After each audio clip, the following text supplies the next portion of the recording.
থেকে তো উঠে পড়েছি। এবার এই যে ব্রাশ করব, মেয়েকে ডাকছি কখন থেকে, মেয়ে উঠছে না। মেয়ের ব্রাশ মাজন আমি হাতে নিয়ে বসে আছি। মেয়েকে এবার তুলবো, তুলে মেয়েকেও ব্রাশ করাবো।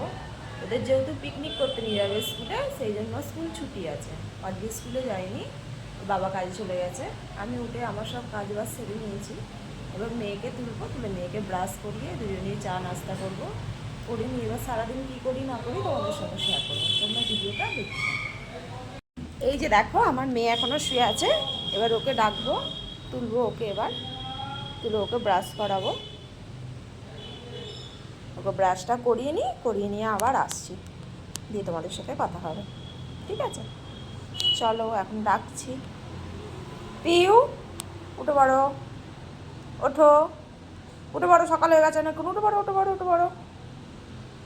যেহেতু স্কুল নেই তার জন্য একটু বেলা করে ঘুমাচ্ছে। এই যে উঠে পড়েছে, ওকে আবার ব্রাশ করিয়ে নিই, আমিও করে নিই, করে নিয়ে আসছি আবার।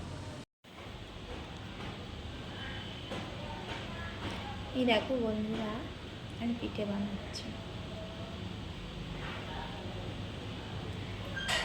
পিঠে বানানো মিঠে গেছে, যেহেতু পৌষ সংক্রান্তি, সেই দিন আমরা ছিলাম না, বাইরে গিয়েছিলাম একটু ঘুরতে, তার জন্য আমার বানানো হয়নি।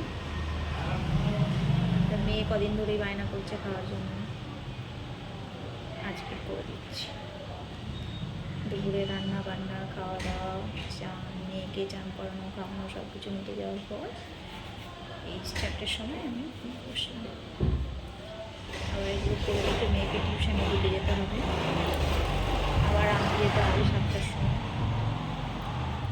এই হচ্ছে সারাদিনের রুটিন, সকাল থেকে উঠে